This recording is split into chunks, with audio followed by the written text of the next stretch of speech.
নমস্কার। আজকে আমি বাচ্চার প্যান্ট বানানো শেখাবো একদম সহজভাবে। এটা 2 থেকে 4 বছরের বাচ্চারা পরতে পারবে। তো এটা বানানোর জন্য আমি মোটামুটি 14 ইঞ্চি লম্বা একটা কাপড় নিয়েছি। আপনি দোকান থেকে কিনলে মোটামুটি 40 সেন্টিমিটার কাপড় কিনলে আপনার প্যান্টটা তৈরি হয়ে যাবে। আর এই কাপড়টা চওড়া আছে 48 ইঞ্চি। তো মিনিমাম 40 ইঞ্চি কাপড়ে এই প্যান্টটা তৈরি হয়ে যাবে। আর এলাস্টিক নিয়েছি আমি 17 ইঞ্চি। দেখুন মোটামুটি সমানভাবে কাটার পরে 13.5 ইঞ্চি এসেছে। তো 13.5 ইঞ্চিতে 11 ইঞ্চি লম্বা প্যান্ট তৈরি হবে। তো কাপড়টাকে আমি 4 ফোল্ড করে রেখেছি। উপর থেকে 1.5 ইঞ্চির মতো পয়েন্ট করব এলাস্টিক বসানোর জন্য। 1.5 ইঞ্চির মধ্যে এলাস্টিক বসবে আর নিচে 1 ইঞ্চি ফোল্ড হবে। এইভাবে 1 ইঞ্চি নিচটা ফোল্ড হবে। হওয়ার পরে একদম উপর থেকে আমি 8.5 ইঞ্চিতে পয়েন্ট করব। এটা হলো হাই। একদম উপর থেকে 8.5 ইঞ্চি নেব আর এই সাইড থেকে আমি নেব 10 ইঞ্চি। আর নিচে প্যান্টের মুহুরি নেব আমি 8 ইঞ্চি। তো এই 10 ইঞ্চির থেকে 8 ইঞ্চি এইভাবে জুড়ে দেব। এরপরে উপরে কোমরের মাপ আমি নেব 9 ইঞ্চি। এইভাবে 9 ইঞ্চিতে উপরে পয়েন্ট করব। তো এই যে 9 ইঞ্চিতে পয়েন্ট করেছি, একদম উপর থেকে আবার এই যেখানে নিয়েছিলাম এই মাপটা আমি জুড়ে দেব। তো যেমনভাবে এঁকেছি তেমনভাবে আমি কেটে দেব। দেখুন যেমন আছে সেই যেমন এঁকেছি সেইভাবে কেটে দেব। কেটে তারপরে সেলাই করব। তো কাপড়টা আমি 4 ভাঁজ করে কেটেছি, তাহলে এরকম দুটো পার্ট তৈরি হবে। তো এইভাবে দুটো পার্টকে আমি গুছিয়ে রাখবো সুন্দরভাবে রেখে উপর থেকে হাই অবধি জুড়ে দেব। দুপাশের হাই জুড়ব। তো এই পাশের সাথে এই পাশ আর দুদিকেই সেম একইভাবে জুড়তে হবে। এইভাবে জুড়ে নেব আর এই দিকটাও তাই, উল্টো দিক করে সেলাই করে দেব। এইভাবে দুটো পাশ আগে জুড়ে নেব।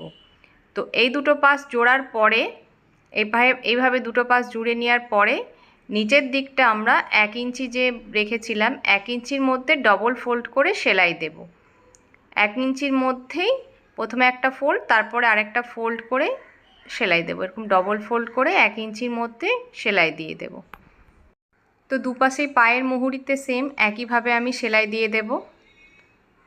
তো দেখুন এইভাবে দুপাশের মুহুরিতে আমি সেলাই দিয়ে দিয়েছি।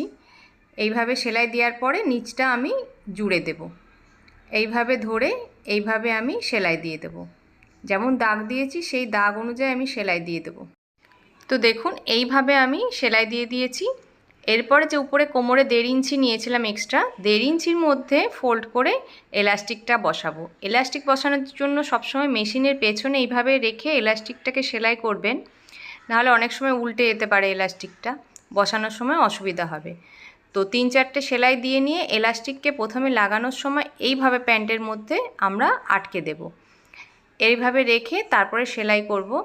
দেখুন উপর থেকে 1.5 ইঞ্চি নিয়েছিলাম, তাহলে 1.5 ইঞ্চির মধ্যেই ফোল্ড করব। এইভাবে ধরে ফোল্ড করব, ডবল ফোল্ড করব, নিচে আরেকটা ফোল্ড করে নিচ থেকে সেলাইটা যাবে।